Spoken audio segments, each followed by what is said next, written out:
요한계시록 2장과 3장에는 말세가 되면 7별과 7금 촛대가 아시아 어딘가에 세워져서 어떠한 전철을 밟게 될 것인가를 보여주는 말씀입니다. 하나님께서는 이미 아담 때부터 여자의 후손 곧 메시아가 올 것을 구약 4,000년 동안 예언을 하셨고, 그 예언이 이루어질 시점이 되자 먼저 세례 요한을 보내는 것으로 예수님께서 가까이 오셨음을 알려주셨습니다. 또한 구약 4,000년과 신약 2,000년을 통해서 예수님의 재림을 예언하셨고, 7별과 7금 촛대 교회를 세우는 것으로 예수님의 재림의 역사가 가까이 왔음을 알려주고 계시는 것입니다. 재림의 역사에 동참하기 위해서는 이 7별과 7금 촛대 교회의 행보가 어떻게 되는지를 알아야지만이 이 일이 이루어질 때에 하나님의 역사임을 알아보고 찌르는 자가 되지 않는다는 것입니다. 이러한 의미를 명심하시면서 다음 역사를 기다릴 줄 아는 지혜와 안목을 갖추어서 재림의 역사에 동참하는 여러분들이 되어지기를 축원드립니다. 자, 스가랴 5장에 보시면 날아가는 두루마리가 있다고 합니다. 이 날아가는 두루마리의 크기가 가로가 20규빗, 세로가 10규빗의 크기인 날아가는 이 두루마리가 도적질하는 자의 집과 하나님의 이름을 망령되이 일컫는 자의 집에 날아가서는 심판을 한다고 말씀하고 있습니다. 이 스가랴의 예언대로 계시록에는 편지를 하게 되죠. 자, 옛날에는 편지 봉투에 규격이 있었잖아요. 예, 가로가 20cm, 세로가 10cm. 예, 이렇게 경고롭게 맞아 떨어지는데, 자, 이 편지를 어디에 보냅니까? 7금 촛대 교회에게 보내죠. 자, 회개를 촉구하는 내용의 편지를 예수님께서 보내시는 겁니다. 자, 그렇게 회개를 촉구하는데 회개를 하지 않게 되면 촛대를 옮기겠다, 내 입에 검으로 치겠다 하는 말씀처럼 심판을 하시게 되겠죠. 예, 이렇게 7 교회의 사자에게 편지를 하는데 그 편지에 들어가는 공통적인 내용이 회개하라, 이겨라, 이기는 자에게 복 주겠다 하는 내용이었습니다. 자, 이러한 흐름을 생각하시면서 3장 1절의 4대 교회부터 살펴보도록 하겠습니다. 자, 1절에 4대 교회의 사자에게 편지를 한다고 합니다. 자, 성도가 아니라 사자에게 편지한다는 것을 확인해 볼 수가 있죠. 하나님의 7영과 7별을 가진 이가 가라사대 내가 내 행위를 아노니 내가 살았다 하는 이름은 가졌으나 죽은 자로다. 너는 일깨워 그 남은 바 죽게 된 것을 굳게 하라. 내 하나님 앞에 내 행위에 온전한 것을 찾지 못하였노니 라고 말씀하십니다. 자, 다른 교회에서는 칭찬을 몇 가지 하고 책망을 하셨잖아요. 그런데 4대 교회에서는 바로 처음부터 책망으로 들어갑니다. 책망의 내용이 뭐냐 보니까 네가 살았다 하는 이름은 가졌으나 죽은 자도다 라고 말씀을 하시는 거예요. 그리고 하나님 앞에서 내 행위에 온전한 것을 찾지 못했다라는 거예요. 온전한 행위를 찾지 못했다라고 말씀을 하시는 거예요. 자, 4대 교회의 사자는 자기는 살아있다고 생각을 한다는 거죠. 열심히 하고 있다고 생각을 한다는 거죠. 그런데 예수님이 보시기에는 어떻다는 거예요? 죽어 있다는 거예요. 예수님에게 찾아왔던 부자 청년이 있었죠. 그 부자 청년이 자기는 부자고 부유하고 잘 섬기고 있다고 이야기를 하지만 하나님이 보시기에는 죽었다라는 거예요. 또 예수님께서 서기관들과 바리새인들에게 회칠한 무덤 같다고 말씀을 하셨죠. 서기관과 바리새인들의 모습이 겉으로 보기에는 번듯하고 깨끗해 보이지만 그 속에는 더러운 것들이 가득한 것처럼 이 4대 교회의 모습도 겉으로는 살아있는 것처럼 보이지만은 그 속에는, 그 실체는 죽어 있다는 것을 예수님께서 알려주고 계시는 거다라는 겁니다. 그래서 예수님께서 뭐 하라고 하시는 거예요? 예, 회개하라. 예, 회개를 하라 하면서 만약에 회개를 하지 않으면 어떻게 해야 된다는 거예요? 예, 내가 예수님이 도적같이 임한다는 거예요. 언제 예수님이 오실는지 알 수 없다는 거예요. 그러면은 예수님을 만날 수 있겠습니까? 못 만나겠습니까? 못 만나겠죠. 자, 그러면은 이 말의 반대로 생각하면은 회개를 하면은 어떻게 한다는 거예요? 예, 도적같이 임하지 않는다는 거죠. 언제 오실런지를 알 수 있다는 거죠. 그러면은 재림의 예수님을 만날 수 있다는 말이 되는 거죠. 재림의 예수님을 만나야지만이 우리의 신앙이 성공했다고 말할 수 있다고 본다면 이 예수님의 재림의 시기를 아느냐 모르느냐는 엄청나게 큰 차이가 있다는 거예요. 예, 그래서 데살로니가 전서 5장에도 보시면은 빛의 자녀에게는 예수님이 도적같이 임하지 못한다라고 말씀을 해놓으셨죠. 그런데 예수님이 직접 하신 말씀 중에서 인자의 날을 아들도 모르고 천사도 모르고 오직 아버지만 안다라고 하신 말씀도 있어요. 그러면은 앞뒤 말이 안 맞죠. 즉 하고 싶은 말은 성경은 이렇게 한 부분에만 나타나 있는 것만 가지고 판단하면은 안 된다는 것을 말씀드리고 싶은 겁니다. 자, 이렇게 이제 회개를 하라고 하시면서 무엇을 생각해라 하냐니까 네가 어떻게 들었으며 어떻게 받았는지를 생각하고 그것을 지키라고 말씀하시는 거예요. 자, 이게 무슨 말이냐면 7 교회의 사자가 이 역사를 시작할 때에 그 때를 예수님께서 생각하라고 하시는 거예요. 그러니까 우리도 뭔가를 다짐을 하고 시작을 하면은 시작할 때는 어떻습니까? 예, 열정적으로 열심히 하잖아요.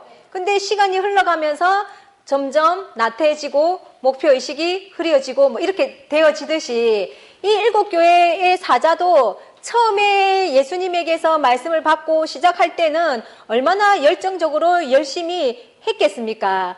그런 그때 초창기의 그 마음을 돌아보라고 말씀을 하시는 거예요. 예. 그러니까 지금의 모습을 돌아보면서 그 초창기의 그 모습을 생각하라는 거죠. 그러니까 지금 얼마나 어떻게 달라졌는지를 생각하라는 거죠. 에베소 교회에게도 뭐라 했습니까? 첫사랑을 버렸다 하는 말씀처럼 그러니까 이들도 어떻다는 거예요? 초심을 잃어버렸다라고 지금 예수님께서 경고를 해주고 계시는 거더라라는 겁니다. 자, 아담도 선악과를 따먹는 죄를 범하자 하나님께서 에덴 동산에서 추방을 시키셨죠. 예, 아담도 죄를 지으니까 추방을 시키고 또 백성들이 애굽에서 나와 광야 생활을 할 때에 얼마나 많은 기적과 체험들을 하나님께서 보여주셨습니까? 홍해를 가르는 것부터 시작해서 매일마다 하늘에서 내리는 만나를 먹고 구름 기둥과 불 기둥으로 보호하심을 받고 또 모세가 시내산에서 십계명을 받을 때 그 어마어마한 광경도 목격하고 그랬잖아요. 그런데 또 조금만 힘든 일이 생기면은 모세를 잡아먹을 듯이 모세에게 덤벼들고 반항하고 그랬다는 거죠. 그러니까 하나님께서 저주로 이 백성들을 혼내기도 했지만 이 백성들은 그런 습성을 고치지를 못해서 결국은 어떻게 되었느냐? 광야에서 다 죽었다라는 거예요. 그러니까 하나님께서 우리들을 지켜주고 계신다라는 그 믿음이 확고하다면은 그렇게 조금만 힘들어도 모세에게 반항하고 원망하고 불평을 했겠습니까? 예. 그렇게 많은 기적들을 체험하고도 하나님을 믿지 못하니까 결국은 다 죽게 되었다라는 거죠. 예. 자, 4대 교회도 마찬가지라는 거예요. 아니, 7교회의 목자들도 마찬가지다라는 거예요. 초창기에는 잘해보겠노라고 다짐을 하고 의기투합을 했겠죠. 그런데 시간이 흘러가니까 그 마음이 조금씩 변질되어지게 되고 하나님과 변질되어지니까 하나님과 점점 멀어지게 되니 그것을 돌이키게 하시기 위해서 예수님께서 이렇게 경고의 편지를 보내고 계시더라라는 거예요.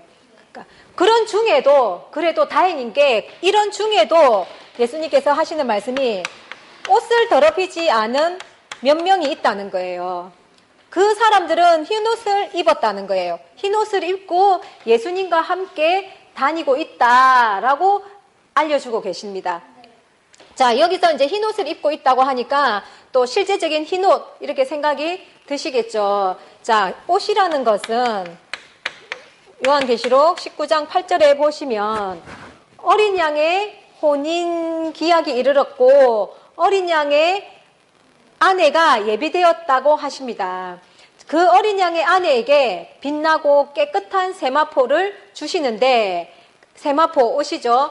그 세마포는 성도들의 옳은 행실이다 라고 지금 해석을 해주시는 거예요. 그러니까 실제 옷을 말하는 것이 아니라 옳은 행실을 의미하고 있더라는 거죠. 교인이 교인다운 행실을 갖춘 것이 어떤 화려한 옷을 입은 것보다 귀하겠죠. 네. 그러니까 여기 사대교에서 온전한 행위를 찾지 못했다 그랬잖아요. 그것이 뭐냐니까 옷을 입고 있지 않다는 거죠. 그런데 몇 명은 어떻게 하고 있다? 교인다운 행실, 또 하나님 앞에서 온전한 행실을 갖추고 있다는 거예요.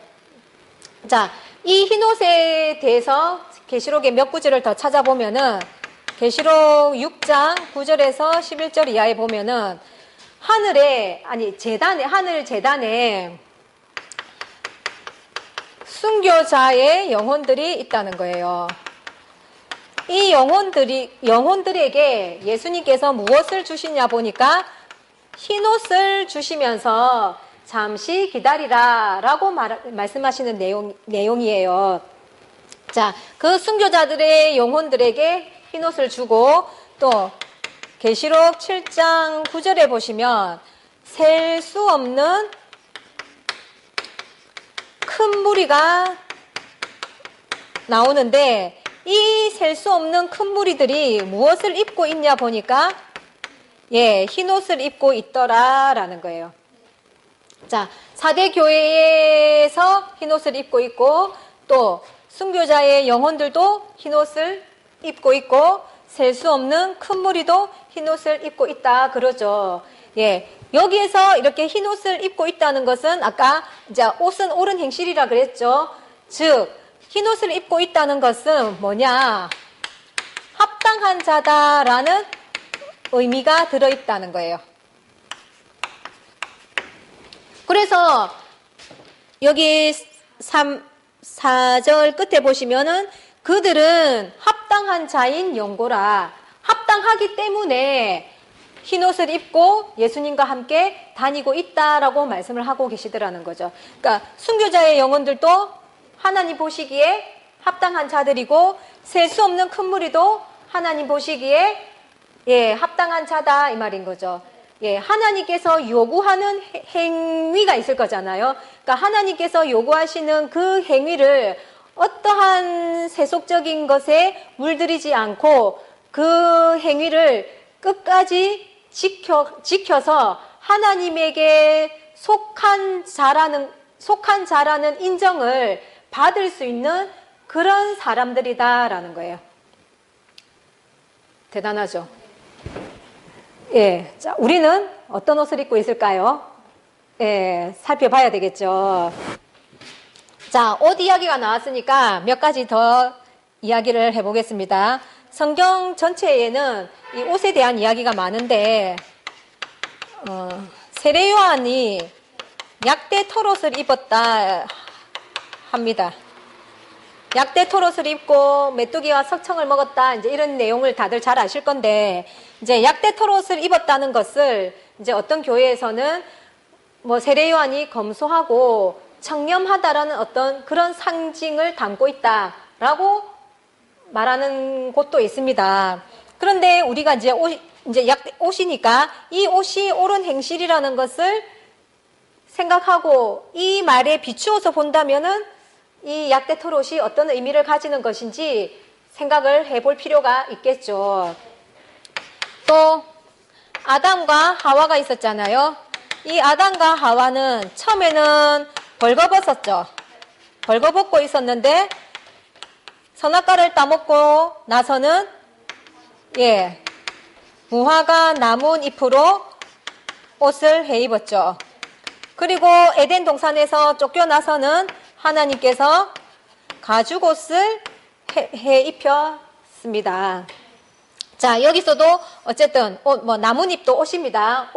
옷, 다 이런 옷들 나오죠. 자, 이런 이제 계시록의 상황을 보면서 이것들을 보면은 이게 단순한 뭐 벌거벗고 옷을 해입었다 하는 그런 의미가 아니라는 것이 조금은 느껴지실 거예요. 자, 노아 홍수가 끝나고 아라라 산에 정착해서는 포도 농사를 지었다 그랬죠. 그래서 포도주에 취해가지고는 하체를 드러냈다 하는 말씀이 있죠. 옷을 벗었다라는 뜻이죠.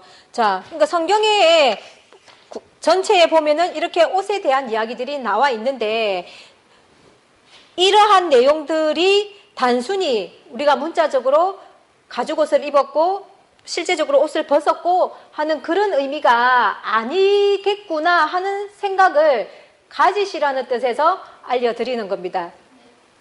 그래서 성경은 그렇게 단순하게 볼 수 있는 것이 아님을 또 이러한 내용들을 통해서 느끼시기를 바라겠습니다. 이렇게 이기는 자들에게는 이와 같이 흰옷을 입을 것이요 내가 그 이름을 생명책에서 반드시 흐리지 아니하고 그 이름을 내 아버지 앞과 그 천사들 앞에서 시인하리라. 합당한 자들에게 주어지는 것이 흰옷이잖아요. 그러면 흰옷을 입는다는 것 자체가 뭐 했다는 거예요? 이겼다는 거죠. 그러니까 이겨야지만이 무엇을 입을 수 있느냐? 흰옷을 입을 수 있다라는 것을 알겠죠. 그리고 그 이기는 자에게는 생명책에 이름을 기록해 주겠다라고 하는 겁니다. 생명책에 기록을 해주는데 그 이름을 어떻게 한대요? 반드시 흐리지 않게 하겠다라는 거예요. 그러면 반대로 흐려질 수도 있다는 거죠. 자, 생명책에 이름이 기록되는 게 쉬울까요? 어려울까요? 믿기만 하면 구원 받는다잖아요. 그러면 어렵습니까? 쉽습니까? 쉽죠. 근데 여기에서는 이기는 자라야 생명책에 기록을 해준다고 하는 거 보니까 이 생명책에 이름이 기록되는 것이 결코 쉬운 일이 아님에도 불구하고 오늘날 교회에서는 너무 쉬운 것처럼 가르치고 있다는 거죠. 그리고 흐리지 않게 해주겠다. 흐리지 않게 해주겠다. 예, 흐려질 수 있다는 사실을 명심해야 된다는 거예요. 그러니까 내가 교회를 다니고 있는 것으로 구원받았다고 방심해서는 절대 안 된다는 거죠. 다윗도 얼마나 열심히 훌륭한 일을 많이 했습니까? 그럼에도 불구하고 하나의 잘못 때문에 나중에 보니까 하늘에 다윗의 이름이 기록되어져 있지 않더라고 말씀하고 계시더라는 거죠. 예, 그러니까 이 생명책에 이름이 기록되는 것이 구원받는 이 문제가 그렇게 쉬운 것이 아니라는 것을 명심하시기 바라겠습니다. 예, 다음 빌라델비아 교회로 넘어가겠습니다. 7절 빌라델비아 교회의 사자에게 편지하기를 거룩하고 진실하사 다윗의 열쇠를 가지시니 곧 열면 닫을 사람이 없고 닫으면 열 사람이 없는 그 이가 가라사대. 자, 여기에서 예수님께서 다윗의 열쇠를 가지고 온다고 합니다. 자, 성경에는 열쇠가 여러 가지 나온다 그랬죠. 사망과 음부의 열쇠, 다윗의 열쇠, 지식의 열쇠, 천국의 열쇠. 예, 그런 이 열쇠가 가지는 의미가 지식, 지혜, 비밀이라는 의미를 담고 있다 그랬었죠. 자, 다윗의 열쇠를 가지고 온다는 이 말씀을 이해하기 위해서 이사야 9장의 말씀을 살펴보겠습니다. 예, 이사야 9장 1절, 2절의 말씀은 예수님께서 메시아의 사명을 수행하기 위해서 사역을 하시는데 그 첫 사역이 갈릴리에서 시작할 것을 예언하는 내용입니다. 자, 3절에 보시면 이 나라를 창성케 하시며 예수님의 나라를 창성케 하시며 그 즐거움을 더하게 하신다 그러죠. 자, 그 다음에 6절에 보시면 이는 한 아기가 우리에게서 낳고 한 아들을 우리에게 주신 바 되었는데, 예, 여기서 말하는 한 아기, 한 아들 누굽니까? 예수님이겠죠. 그 예수님의 어깨에는 정사를 메었고 그 이름은 기묘자라 모사라 전능하신 하나님이라 영존하시는 아버지라 평강의 왕이라 할 것임이니라. 그 정사와 평강의 더함이 무궁하며, 예, 그 정사와 평강의 더함이 무궁하다. 그리고 또 다윗의 위에 앉아서 그 나라를 굳게 세운다는 거예요.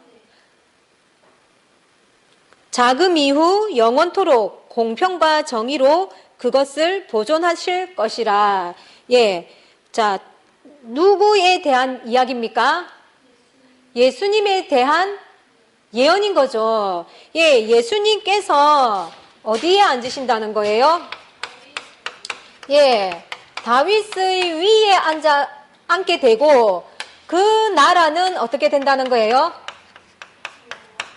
예, 영원하다라고 말씀하시는 거예요. 자, 다윗의 위라는 것은 뭡니까? 자리죠. 그러니까 다윗의 위라는 것은 왕의 자리다 이 말인 거예요. 예, 예수님께서 왕의 자리에 앉으셔서 그 나라를 영원히 굳게 세우실 것에 대한 예언이다라는 거예요. 그래서 예수님은 유대인의 왕으로 오셨죠. 위에 앉을 수 있는 열쇠를 가지고 오신다 이 뜻인 거예요. 근데 예수님께서 유대인의 왕으로 오셨지만 그 나라가 영원했습니까? 예, 육체적으로는 영원하지 않았죠. 그러니까 이 예언은 재림 때에 이루어질 예언이다라는 거예요. 재림 때에는 예수님이 왕의 자리에 앉으시게 된다 이 말인 거예요. 그 자리에 앉을 수 있는 열쇠를 가지고 오셨다라는 거예요. 자, 이 일을 위해서 하나님께서 어떻게 하시냐 보니까 만군의 여호와의 열심히 일을 이루시리라 하시는 거예요. 자, 하나님은 전지전능하시니까 그냥 도깨비 방망이 같이 뚝딱 하실 수 있을 것 같잖아요. 근데 이 예수님을 왕의 자리에 앉히게 하시고 그 나라를 영원하게 굳게 세우실 이 일을 위해서 하나님께서는 열심히 온 마음과 정성을 다해서 일하고 계신다라고 지금 말씀하시고 계시는 거다라는 거예요. 자, 우리는 어디에 열심을 내고 있습니까?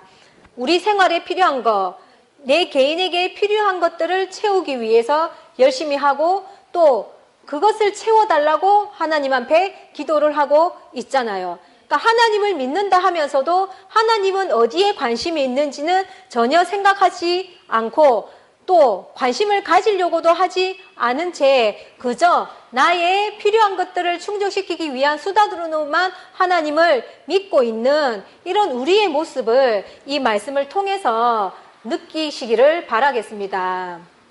예, 하나님께서는 예수님을 왕권의 자리에 세우시고 또 그 나라를 이루시고 만국을 소성시키시고 만물을 새롭게 하셔서 만유를 아들에게 유업으로 주시고자 하는 이 일에 졸지도 주무시지도 아니하고 6천년을 오셨다라는 거예요.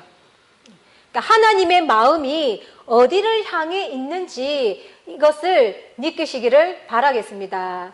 자, 성경이라는 것이 우리 손에 오기까지 얼마나 수많은 사람들의 피를 흘렸는지 아시는 분들은 아실 것입니다. 왜 수많은 사람들을 죽여가면서까지 이 성경이 우리 손에 오도록 만들었을까요? 그것은 이 계시록의 역사를 드러내시기 위해서 그렇게 하셨다라는 거예요.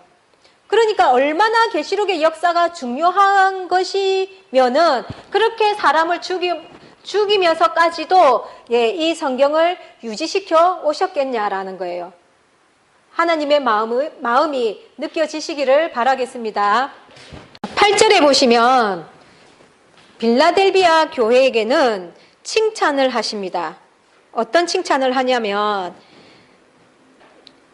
볼지어다 내가 내 앞에 열린 문을 두었으되 능히 닫을 사람이 없으리라. 내가 내 행위를 아노니 내가 적은 능력을 가지고도 내 말을 지키며 내 이름을 배반치 아니하였도다. 어떤 칭찬을 하십니까? 내가 적은 능력을 가지고도 내 말을 지키고 배반하지 않았다라고 하는 거예요. 자, 빌라델비아 교회가 뭔가 큰 업적을 남겼다고 합니까? 예. 그러니까 적은 능력을 가지고도 내 말을 지키고 배반하지 않았다는 이 행위를 예수님께서는 칭찬하고 계시는 거예요. 하나님이 교회에게 원하시는 거는 큰 교회를 지어달라는 것이 아니에요. 많은 사람들을 모아달라는 것이 아니에요. 하나님께서 우리에게 주신 명령, 율법, 약속을 믿어주고 지켜달라는 거예요.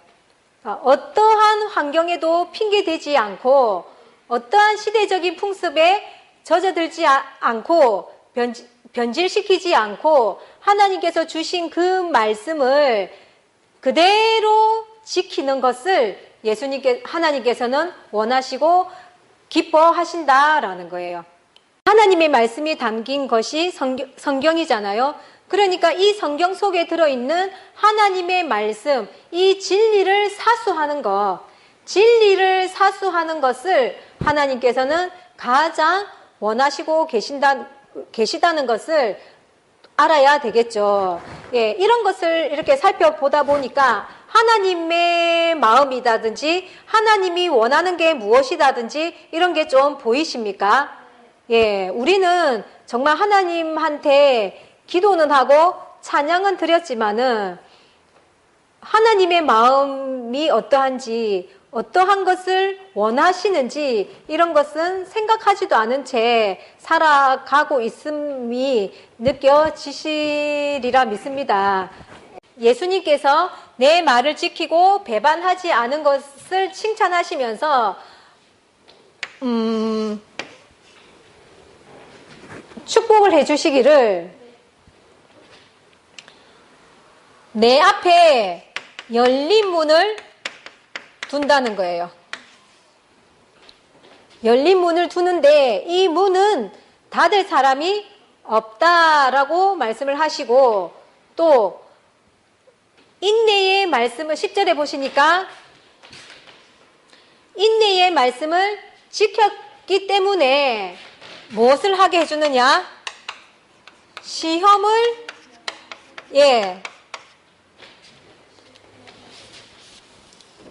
시험의 때를 면하게 해주겠다는 거예요. 면하게 해주겠다. 시험을 받지 않게 해주겠다 이 말인 거죠. 자, 시험을 받는다. 서머나 교회에서도 장차 시험을 받게 될 건데 환난을 받게 될 것이다 이렇게 말씀하시죠. 예, 시험이 주어지면은 모두에게 그러니까 환난을 당하게 된다 이 말인 거죠. 또 두아디라 교회에게도 회개하지 않으면 큰 환난에 던지겠다 이렇게도 말씀을 하셨습니다. 자, 여기서 말씀하시는 환난, 성경이 말씀하시는 환난에 대해서 몇 구절을 살펴보면 다니엘 12장 1절에는 이 환난이 개국 이래로 없던 환난이다 이렇게 말씀을 하시고 마태복음 24장 21절에는 창세로부터 없던 환난이다 라고 말씀을 하셨습니다. 그리고 계시록 7장 14절에 보시면 아까 셀 수 없는 큰 무리가 있었죠. 예, 그 셀 수 없는 큰 무리들이 어디서 나왔냐 보니까 환난에서 나왔다라고 하세요. 그리고 계시록 8장 13절에 보면 7개의 나팔이 나오는데 그 중에서 5번째 나팔, 6번째 나팔, 7번째 나팔에 대하여서는 화라고 표현을 했어요. 화. 예, 재앙인 거죠. 예, 이렇게 환난에 대해서 말씀을 하시고 계시는데 환난 후에 결과가 뭐냐 보니까 이 땅의 모든 성도들이 다 끝장난다라는 거예요. 즉 구원 받을 수 없는 처지가 돼버린다는 거예요. 그래서 여기서 아까 10절에서도 보니까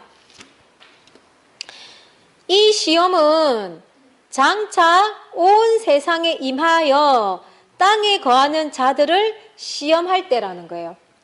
그러니까 온 세상에 임하여서 임한다고 하니까 예외가 있습니까? 없습니까? 예, 예외가 없다는 거죠. 그러니까 이 세상의 모든 사람들에게 이 시험이 주어지는데 이 시험을 통해서 환난을 받게 되고 나면은 어떻게 되느냐? 구원받을 수 없는 처지로 다 떨어져 버리게 되어지더라라는 거예요. 열심히 하나님 믿고 지옥 가는 꼴이 된다 이 뜻이죠. 자, 그러면은 이렇게 아무도 구원을 받을 수 없게 되면 하나님이 이 땅에 오시고 예수님이 이 땅에 오신들 무슨 의미가 있겠습니까? 예, 하나님은 구원시키려고 하시는 것이지 전부 죽이려고 하시는 게 아니잖아요. 그래서 이 환난을 그럼 피할 수 있는 길이 없냐 싶겠죠. 자, 빌라델비아 교회에게 뭐라 했습니까? 시험의 때를 면하게 해주겠다라는 거 보니까 안 받을 수도 있다는 거죠. 즉 피할 길을 주신다라는 거예요. 피할 길을. 노아에게는 홍수를 내리기 전에 방주라는 피할 곳을 주셨죠. 또 소돔과 고모라 성을 불로 멸망시키기 전에 롯의 가족들에게는 피할 길을 주셨죠.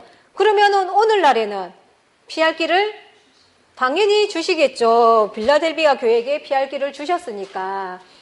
그런데 문제는 피할 길을 주시기 때문에 피하면 되기는 돼요. 피하면 되기는 되는데 좀 생각해 볼 게 뭐냐면 왜 이런 재앙이 오냐라는 거죠. 이런 재앙이 오는 근본적인 이유를 생각을 하고 근본적인 반성이 필요하다라는 겁니다. 그래야지 똑같은 죄를 안 지을 거 아니에요. 이런 재앙을 받도록 하지 않을 거 아니에요. 그쵸? 자, 이런 재앙이 올 수밖에 없는 근본적인 이유가 무엇 때문이냐 보니까 불순종 때문이었다라는 거예요. 하나님이 예수님과 천사들과 순교자들의 영들을 데리고 다 이 땅에 온다 그랬죠. 하나님은 우리와 함께 살고 싶은 마음이에요. 그런데 우리 사람이 죄를 지으면 하나님은 함께 살 수가 없는 성품이라는 겁니다. 불순종을 하게 되면 하나님과는 함께 살 수가 없기 때문에 하나님께서는 이 진리를 사수하기를 원하시는 거예요. 자, 이 불순종의 역사가 어떻게 흘러갔는지 보겠습니다. 아담으로부터 시작한 하나님의 역사가 아담이 선악과를 따먹는 죄를 지음으로 말미암아서 타락하고 변질되게 되었죠. 그래서 노아를 출현시키는 것으로 이 아담의 시대를 끝내버렸습니다. 종말을 고했습니다. 그리고 아브라함의 약속과 축복으로 시작한 이스라엘이 또 시간이 가면서 변질되고 타락하자 구약의 마지막 주자인 세례 요한으로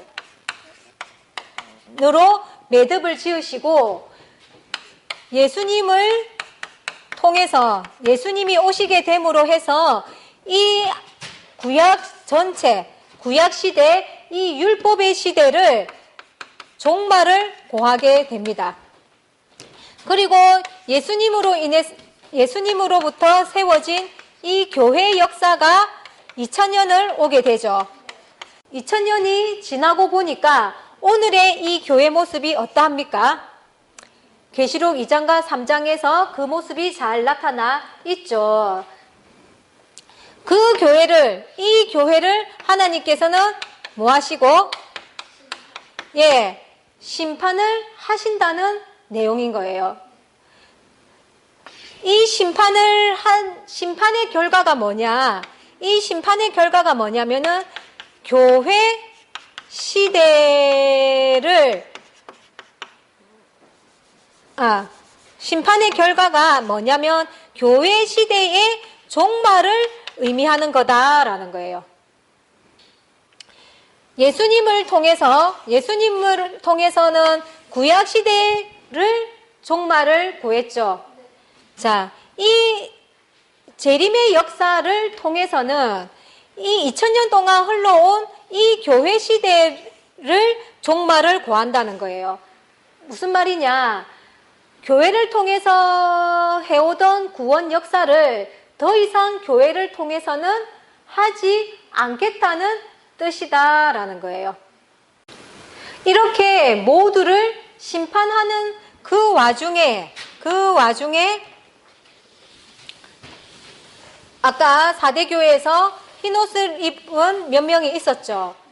그런 옷을 더럽히지 아니한 흰 옷 입은 자들을 통해서 하나님은 새로운 구원의 역사를 이어가신다라는 거예요. 자, 노아나 아브라함은 이런 새로운 구원의 역사를 이어가는 거룩한 씨앗들이었던 거예요. 거룩한 씨앗들이 어디에 있으며 어떻게 나타나서 어떻게 이 역사를 펼쳐갈 것인지를 상세하게 보여주는 말씀이 계시록 2장과 3장의 가르침이다라는 겁니다. 자, 일곱 별과 일곱 금촛대 교회는 성소시대를 의미하는 거였죠. 이 성소시대가 끝나고 나면은 무슨 시대가 옵니까? 예, 지성소 시대가 오겠죠. 자, 성소 시대를 상징했던 세례 요한이 끝나고 나자 예수님을 통해서 예수님의 그 죽으심으로 인해서 지성소로 들어가는 길이 열렸죠. 그와 마찬가지로 이 일곱 별과 일곱 금촛대에는 새로운 지성소 시대를 열어가기 위한 성소 시대를 마감하는 역할을 하고 있더라라는 겁니다. 그래서 이 성소 시대가 끝이 나면 새로운 지성소 시대가 열려지는데 그것이 계시록 15장 5절에 보니까 하늘에 증거 장막의 성전이 열린다라고 하고 있다는 거예요. 증거 장막의 성전은 지성소의 또 다른 이름이라는 거예요.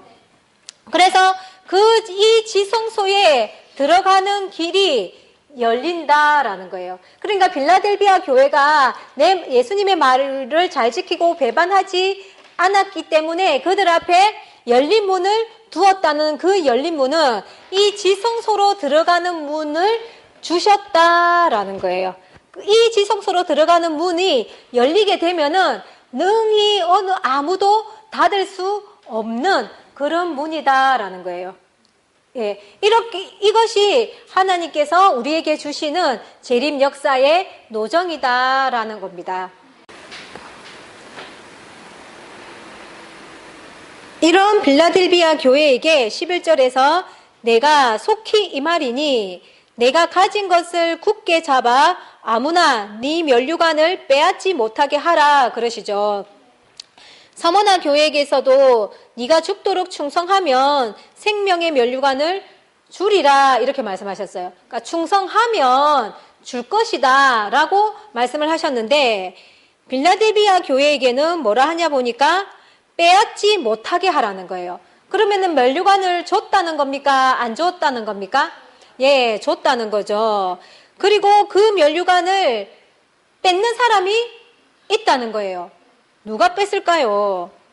예, 베드로서에도 보면은 마귀가 우는 사자와 같이 삼킬 자를 찾아다닌다고 말씀을 하고 있죠.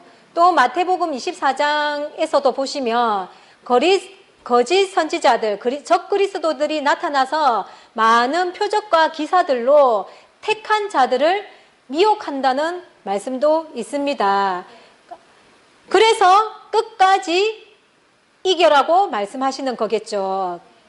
예. 그래서 12절에 이기는 자는 내 하나님 성전의 기둥이 되게 하리니 그가 결코 다시 나가지 아니하리라. 내가 하나님의 이름과 하나님의 성 곧 하늘에서 내 하나님께로부터 내려오는 새 예루살렘의 이름과 나의 새 이름을 그의 위에 기록하리라. 귀 있는 자는 성령이 교회들에게 하시는 말씀을 들을지어다. 이기는 자에게는 하나님의 성전에 기둥이 되게 해주겠다 하는 축복을 주십니다. 자, 성전의 기둥. 사람의 성전의 기둥을 어떻게 하겠습니까? 예, 성전이라는 것은 건물을 말하는 것이 아니라 사람의 성전, 마음의 성전을 말하는 것이었죠. 예, 이 그러니까 우리 한 사람 한 사람이 성전이라는 거예요. 이 한 사람 한 사람의 성전을 모아서 큰 성전을 만든다는 거예요. 에베소서 2장 20절 이하로 보시면은 너희를 사도들과 선지자들의 터 위에 세워서 예수님을 모퉁이 돌로 해서 성전으로 지어간다는 거예요. 예. 자, 그러면은 이 사람들을 모아가지고 개개인의 성전인 사람들을 모아서 큰 성전, 예수님을 모퉁이 돌로 해서 지어지는 이 성전에는 과연 몇 사람이 필요할까요? 예, 이 성전은 계시록 21장에서 다룰 내용인데 결론적으로 말씀드린다면은 14만 4천 명이 필요한 거예요. 자, 성전을 지으려면은 말 그대로 기둥도 필요하겠죠. 또 벽돌도 필요하겠죠. 석가래도 필요하겠죠. 마당 앞에 깔 자갈도 필요하겠죠. 기둥으로 삼을 사람, 벽돌로 삼을 사람, 석가래로 삼을 사람, 이렇게 주어진다는 거예요. 어떤 거 하시고 싶으십니까? 좋은 거 하고 싶죠. 예. 그 좋은 것이 기둥인데, 이 기둥이 될 사람들은 어떻게 해야 되느냐? 이겨야지만이 이 기둥감으로 삼겠다고 하시는 거예요. 그러면은 기둥이 되고 싶으면은 기둥이 될 수 있는 조건을 준비해 가야 되겠죠. 자, 이렇게 기둥이 되고 나면은 이 기둥이 다시는 나가지 않는다는 거예요. 그러면은 나갈 일이 있다는 거죠. 예, 성경 역사적으로는 나가는 일이 있었습니다. 아담도 그랬고, 솔로몬도 그랬고, 가룟 유다도 그랬고, 니골라도 그랬다는 거예요. 그러나 재림 시대에 이기는 자에게는 이런 나가는 시련이 주어지지 않는 축복이 주어진다는 거예요. 좋죠. 예. 자, 이렇게 빌라델비아 교회가 끝이 나고 라오디게아 교회로 넘어가겠습니다. 14절 라오디게아 교회의 사자에게 편지하기를 아멘이시오 충성되고 참된 증인이시오 하나님의 창조의 근본이시가 가라사대 예, 예수님의 근본 성품이 아멘이시라는 거예요. 아멘은 진실이다라는 뜻이죠. 그러니까 진실하신 예수님이 진실하지 않은 사람들을 보면 어떨까요? 함께 하고 싶을까요? 자, 라오디게아 교회를 향해서 뭐라고 하시는지 봅시다. 내가 내 행위를 아노니 내가 차지도 아니하고 더웁지도 아니하도다. 네가 차든지 더웁든지 하기를 원하노라. 예, 이 라오디게아 교회의 신앙의 상태는 차지도 아니하고 더웁지도 아니한 뜨뜻미지근한 상태라고 합니다. 음식도 미지근할 때 잘 상하죠. 예, 이 신앙의 상태도 뜨뜻미지근한 하는 것도 아닌 것이 안 하는 것도 아닌 것이 예, 그러한 상태라는 것을 알려주시면서 네가 차든지 더웁든지 하기를 원한다 하면서 방향 제시를 해주고 계시죠. 그러면서 16절에 네가 이같이 미지근하여 더웁지도 아니하고 차지도 아니하니 내 입에서 너를 토하여 내치리라. 예, 우리도 음식 먹고 속이 미식거리면 토해버리면 후련하죠. 예, 예수님의 마음도 그러하신가 봅니다.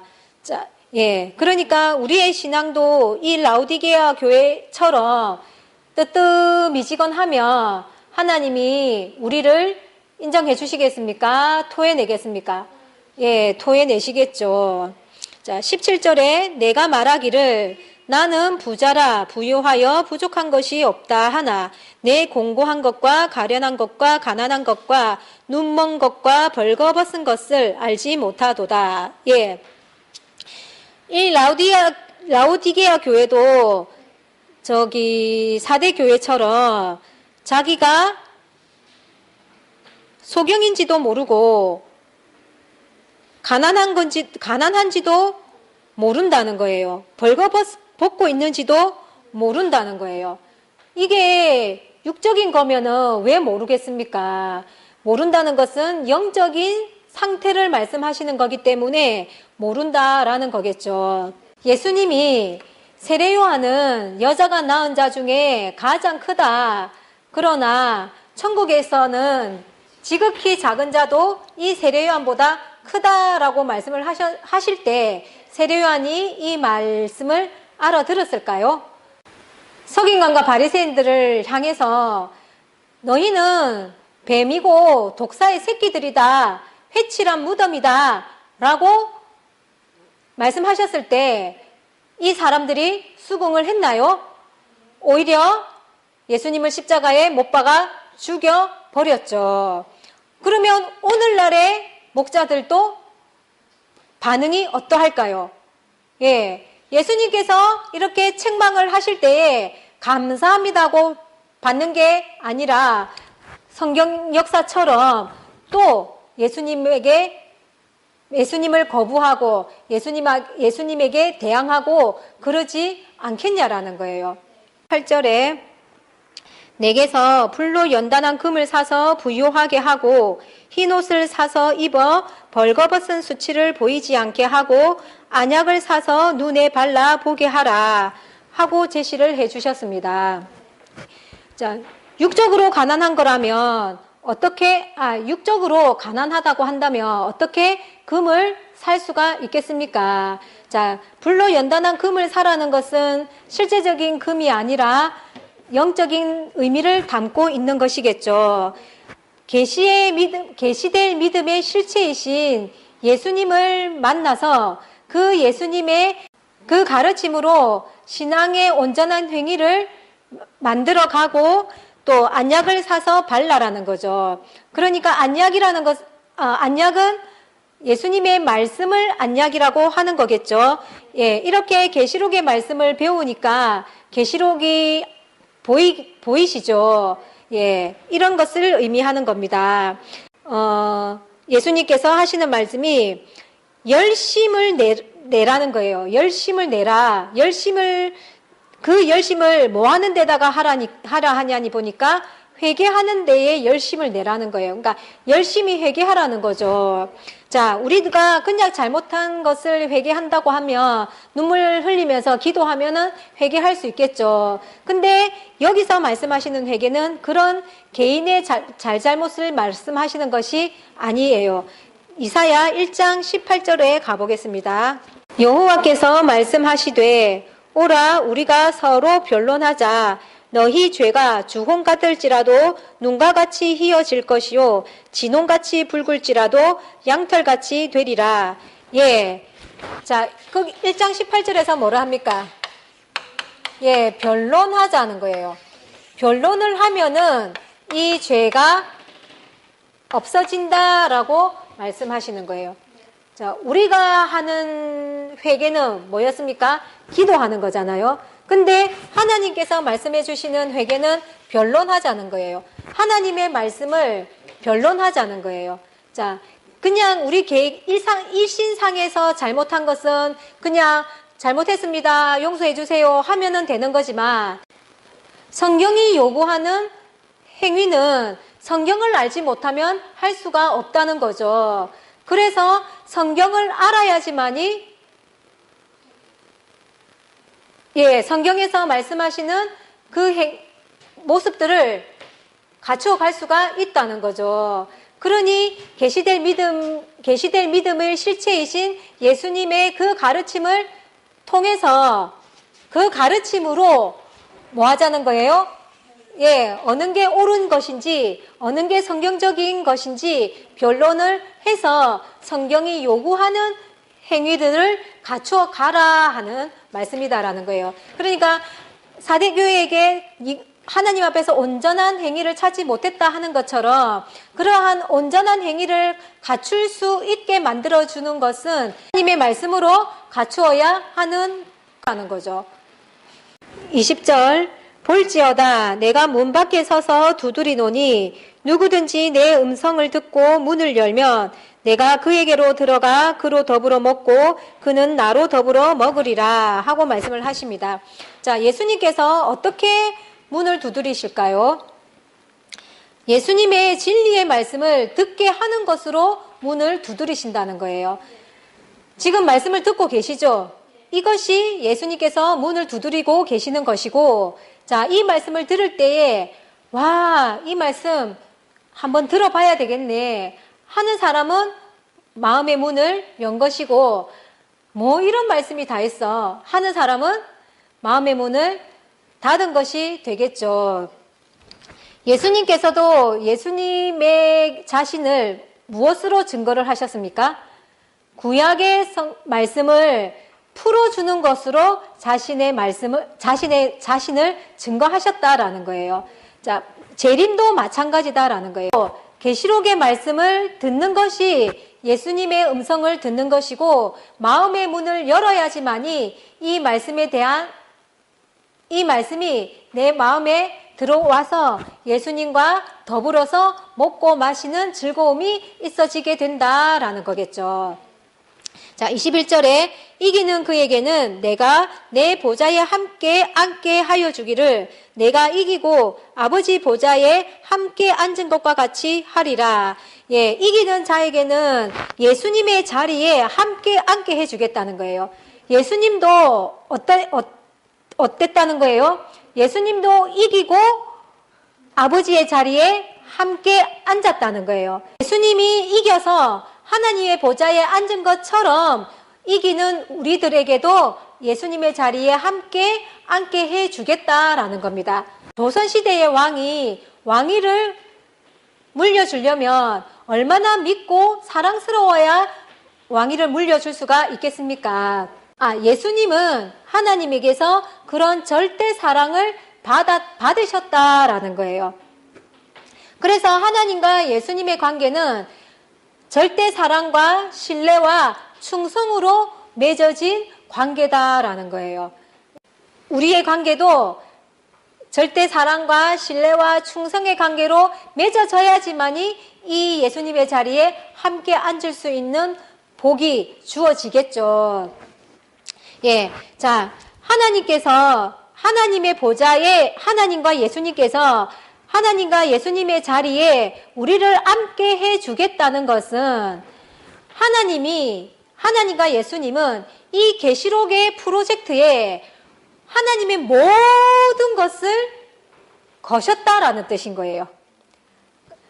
그만큼 계시록의 역사가 중요하다는 뜻을 내포하고 있는 거죠. 예, 이런 의미를 통해서 이 계시록의 역사가 얼마나 중요하고 얼마나 중요한 것인지를 느끼시고 정말 귀 있는 자가 되어서 계시록의 말씀을 듣고 믿음으로 화합해서 이 축복을 받아 누리시기를 예수님의 이름으로 축원드립니다.